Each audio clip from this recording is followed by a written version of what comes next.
ओम शांति। आज बाप दादा के 25 दिसंबर के महावाक्य सुनेंगे। मीठे बच्चे, बाप हर बात में कल्याणकारी है,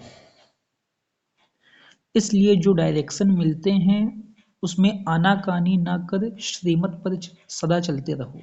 मीठे बच्चे, बाप हर बात में कल्याणकारी है, इसलिए जो डायरेक्शन मिलते हैं उसमें आनाकानी ना कर श्रीमत पर सदा चलते रहो। प्रश्न है, नौधा भक्ति और नौधा पढ़ाई दोनों से जो प्राप्तियां होती है उसमें क्या अंतर है? नौधा भक्ति से सिर्फ साक्षात्कार होता है। जैसे श्री कृष्ण के भक्त होंगे तो उन्हें श्री कृष्ण का साक्षात्कार होगा, रास आदि करेंगे, लेकिन वे कोई बैकुंठपुरी व श्री कृष्णपुरी में नहीं जाते। तुम बच्चे नौधा पढ़ाई पढ़ते हो जिससे तुम्हारी सब मनोकामनाएं पूरी हो जाती हैं। इस पढ़ाई से तुम बैकुंठपुरी में चले जाते हो। गीत है, आज नहीं तो कल। ओम शांति। यह किसने कहा कि घर चल?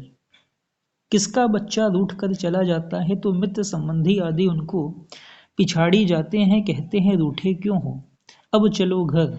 यह भी बेहद का बाप आकर सब बच्चों को कहते हैं। बाप भी है, दादा भी है, जिस्मानी भी है तो रूहानी भी है। कहते हैं, हे बच्चे अब घर चलो, रात पूरी हुई है, अब दिन होता है। यह हो गई ज्ञान की बातें। ब्रह्मा की रात, ब्रह्मा का दिन, यह किसने समझाया? बाप बैठ ब्रह्मा और ब्रह्मा कुमार कुमारियों को समझाते हैं। बाप बैठ मतलब ब्रह्मा तन में निराकार शिव बाबा, परम पिता परमात्मा शिव बाबा निराकार ब्रह्मा तन में बैठ के हम ब्रह्मा कुमार कुमारियों को समझाते हैं। आधा कल्प है रात, अर्थात पतित रावण राज्य अथवा भ्रष्टाचारी राज्य, क्योंकि आसुरी मत पर चलते हैं। अब तुम श्रीमत पर हो। श्रीमत भी है इनकॉग्निटो। हम जानते हैं बाप खुद आते हैं, उनका रूप अलग है, रावण का रूप अलग है। उनको 5 विकार रूपी रावण कहा जाता है। काम, क्रोध, लोभ, मोह, अहंकार, ये 5 विकारों को, 5 महाभूतों को माया रावण कहा जाता है। बाबा माया रावण इसको कहते हैं। अभी रावण राज्य खलास होगा, फिर ईश्वरीय राज्य होगा। रावण राज्य मतलब कलयुग खलास होके ईश्वरीय राज्य मतलब सतयुग ईश्वर के द्वारा स्थापित किया हुआ आने वाला है। राम राज्य कहते हैं ना, सतयुग त्रेता को राम राज्य कहा जाता है। सीता के राम को नहीं जपते हैं, माला में राम राम जपते हैं ना, वह परमात्मा को याद करते हैं जो सर्व का सदगति दाता है, उनको ही जपते रहते हैं। राम माना गॉड। राम त्रेता युगी दशरथ कौशल्या पुत्र की बात नहीं है। राम बोला जाता है एक निराकार को, गॉड को, शिव बाबा को। राम माना गॉड। माला जब जपते हैं तो कभी कोई व्यक्ति को याद नहीं करेंगे, उनकी बुद्धि में दूसरा कोई आएगा नहीं। तो अब बाप समझाते हैं, रात पूरी हुई, यह है कर्म क्षेत्र स्टेज, जहां हम आत्माएं शरीर धारण कर पार्ट बजाती हैं। 84 जन्मों का पार्ट बजाना है। आत्मा मैक्सिमम 84 शरीर लेती है, मतलब 84 जन्म मैक्सिमम है। मिनिमम 1 जन्म है, अधिकतम 84 जन्म है। 84 जन्मों का पार्ट बजाना है। फिर उसमें वर्ण भी दिखाते हैं, क्योंकि 84 जन्मों का हिसाब भी चाहिए ना, किस किस जन्म में किस कुल में किस वर्ण में आते हैं, इसलिए ही विराट रूप भी दिखाया है। पहले पहले है ब्राह्मण। सिर्फ सतयुगी सूर्यवंशी में 84 जन्म हो ना सके, ब्राह्मण कुल में भी 84 जन्म नहीं होते। 84 जन्म तो भिन्न भिन्न नाम रूप देश काल में होते हैं। सतयुग सतो प्रधान से फिर कलयुग तमो प्रधान में जरूर आना है, उनका भी टाइम दिया जाता है। मनुष्य 84 जन्म कैसे लेते हैं यह भी समझने की बात है। मनुष्य तो समझ नहीं सकते, तब तो बाप कहते हैं तुम अपने जन्मों को नहीं जानते हो, मैं बतलाता हूँ। बाप समझते हैं, ड्रामा अनुसार सब भूलना जरूर है। अभी यह संगम युग है। दुनिया तो कहती है कलयुग अभी छोटा बच्चा है, इसको कहा जाता है अज्ञान घोर अंधियारा। कोई भी ऋषि मुनि यही कहते आए, पंडित गुरु गोसाई कोई भी मुनि आचार्य यही मतलब बोलते आए कि पूरा कल्प 4,32,000 साल का है, कलयुग को भी 40,000 साल बचा हुआ है, कलयुग तो भी छोटा बच्चा है। बाबा आकर बोलते हैं कलयुग छोटा बच्चा नहीं है, कलयुग बस एकदम थोड़ा सा ही बचा हुआ है, और पूरा कल्प की आयु ही 5,000 साल है। उन्होंने पूरे कल्प की आयु 4,32,000 बता दी है। बाबा कहते हैं अभी यह संगम युग है। दुनिया तो कहती है कलयुग अभी छोटा बच्चा है, इसको कहा जाता है अज्ञान घोर अंधियारा। जैसे ड्रामा के एक्टर्स को मालूम होता है कि अभी नाटक पूरा होने में 10 मिनट है, यह भी चैतन्य ड्रामा है, यह कब पूरा होता है मनुष्य नहीं जानते। मनुष्य तो घोर अंधियारे में है। बाप कहते हैं गुरु गोसाई वेद शास्त्र जप तप आदि से मैं नहीं मिलता हूँ, यह है भक्ति मार्ग की सामग्री। मैं तो अपने समय पर आता हूँ जब रात से दिन बनाना है, अथवा अनेक धर्मों का विनाश कर एक धर्म की स्थापना करनी है। जब सृष्टि चक्र पूरा हो तब तो मैं स्वर्ग की स्थापना करूं। जब सृष्टि चक्र पूरा हो तब तो मैं स्वर्ग की स्थापना करूं। झट बादशाही शुरू होती है। तुम जानते हो हम फिर कोई राजाओं के पास जन्म लेते हैं, फिर आहिस्ते आहिस्ते नई दुनिया बन जाती है। सब कुछ नया बनाना पड़ता है। बाबा ने समझाया है आत्मा में पढ़ाई के संस्कार व कर्म करने के संस्कार रहते हैं। अब तुम बच्चों को आत्म अभिमानी बनना चाहिए। बाबा के ज्ञान का पूरा सार ही है आत्मिक स्थिति। मैं आत्मा हूं, आत्मा हूं, आत्मा हूं, इसी में मेहनत है। बाप को याद करने में मेहनत नहीं है। मैं आत्मा हूं ये अनुभव हो गया तो आत्मा के पास सिवाय बाप को याद करने के और कुछ बचता नहीं है। और बाबा ने अनगिनत बार कहा है, पूरा पुरुषार्थ ही इसी में है। देही अभिमानी भव, आत्म अभिमानी भव, विदेही भव, अशरीरी भव, अशरीरी बनो, अपने को आत्मा समझो। पूरी पढ़ाई का सार ही है कि मैं आत्मा हूं, बस ये मुझको येन केन प्रकार जैसे भी अनुभव करना है, मुझे फील करना है। देह भान को खत्म कर देही अभिमानी बनना है। तो अब तुम बच्चों को आत्म अभिमानी बनना चाहिए। मनुष्य हैं सब देह अभिमानी, जब आत्म अभिमानी बने तब परमात्मा को याद कर सकें। पहले पहले है आत्म अभिमानी बनने की बात। कहते भी सब हैं कि हम जीव आत्मा हैं, यह भी कहते हैं आत्मा अविनाशी है, यह शरीर विनाशी है। आत्मा एक शरीर छोड़ दूसरा लेती है, इतना भी कहते हैं, परंतु इस पर चलते नहीं। अभी तुम जानते हो आत्मा निराकारी दुनिया से आती है। निराकारी दुनिया मतलब मुक्ति धाम, निराकारी दुनिया मतलब मूल वतन, निराकारी दुनिया मतलब परम धाम, शांति धाम। निराकारी दुनिया मतलब ब्रह्म महतत्व, जहाँ से हम आत्माएं आई हैं, या बाबा ने हमको जहाँ से भेजा है, बाबा उसी घर में रहते हैं। बाप और बच्चों का एक ही ठिया है, परम धाम। हम आत्माएं अभी स्वदेश में नहीं हैं, हम विदेश में हैं, और वापस हमें अब घर चलने की बारी आई है। आत्मा एक शरीर छोड़ दूसरा लेती है, इतना भी कहते हैं, परंतु इस पर चलते नहीं। अभी तुम जानते हो आत्मा निराकारी दुनिया से आती है, उसमें अविनाशी पार्ट है। यह बाप बैठ समझाते हैं, पुनर्जन्म लेते हैं। ड्रामा तो हूबहू रिपीट होता है, फिर क्राइस्ट आदि सबको आना पड़ेगा। अपने अपने समय पर आकर धर्म स्थापन करते हैं। तुम्हारा अभी यह है संगम युगी ब्राह्मणों का धर्म। वह है पुजारी ब्राह्मण, तुम हो पूज्य। तुम कभी पूजा नहीं करेंगे, मनुष्य तो पूजा करेंगे। तो बाप समझाते हैं यह कितनी बड़ी पढ़ाई है, कितनी धारणा करनी पड़ती है। विस्तार से धारणा करने में नंबरवार हैं।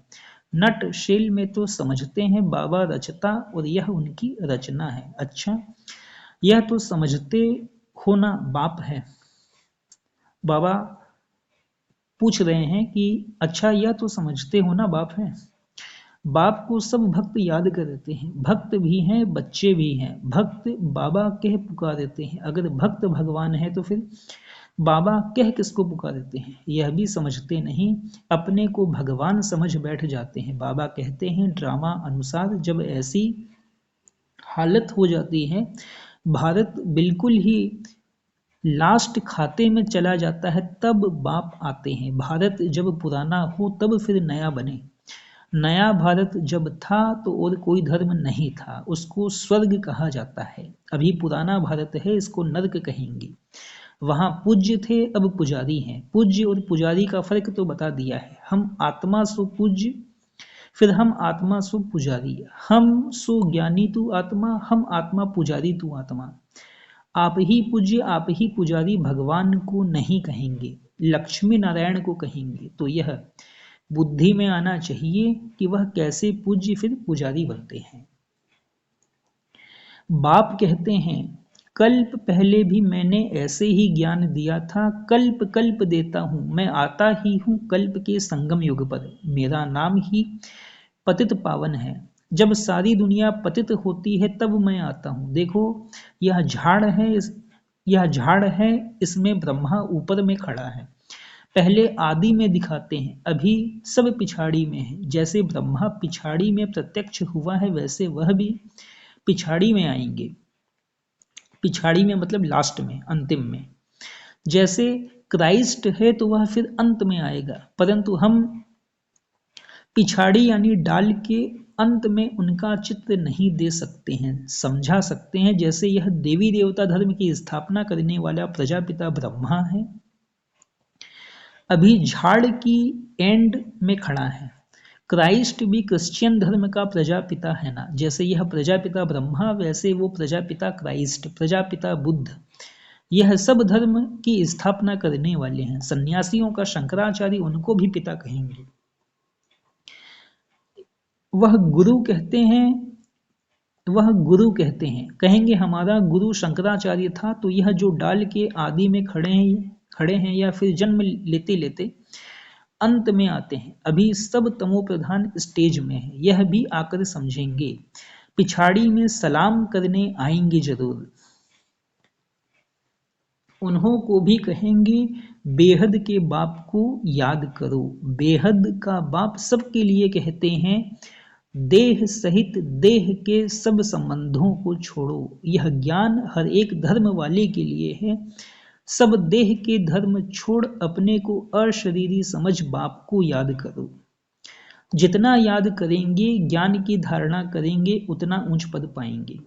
बाबा ने कहा सब संबंधों को छोड़ो, मतलब संबंधों को तलाक नहीं दे देना है, घर से निकल नहीं जाना है ना, कर्म संन्यास नहीं कर लेना है। बाबा ने कहा है घर गृहस्थ में रहते अपनी एक एक जिम्मेवारी निभाते हुए मन बुद्धि से नष्टो मोहा बनना है। ट्रस्टी होकर सब बाप के हवाले कर अपने आप को आत्मा समझना है।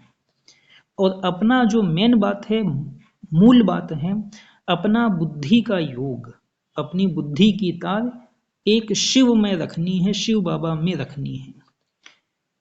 बस बुद्धि का योग शिव बाबा के साथ होना चाहिए। मूल बात ये है।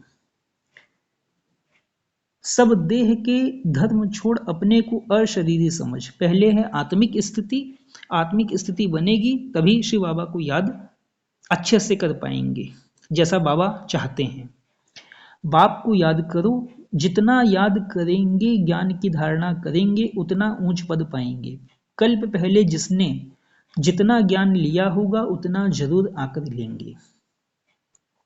इसीलिए बाबा कहते हैं ना कि बनी बनाई बन रही, अब कुछ बननी नहीं।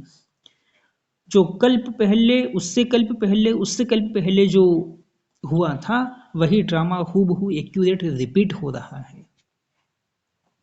तुम बच्चों को कितना फक्र रहना चाहिए। हम विश्व के रचयिता बाप के बच्चे हैं। बाप हमको विश्व का मालिक बनाते हैं, राजयोग सिखला रहे हैं। कितनी सहज बात है, परंतु चलते चलते थोड़ी सी बात में संशय आ जाता है। इसको ही माया का तूफान व परीक्षा कहा जाता है। यह तो बाप कहते ही हैं कि गृहस्थ व्यवहार में रहना है। सबको घर बार छुड़ा दूं तो सब यहाँ बैठ जाएं। व्यवहार में भी पास करना है, फिर समय पर सर्विस में लग जाएंगे। जिन्होंने धंधे आदि को छोड़ा है उन्हों को फिर सर्विस में लगाते हैं, तो कोई बिगड़ पड़ते हैं, कोई तो समझते हैं श्रीमत में कल्याण है। श्रीमत पर जरूर चलना ही है।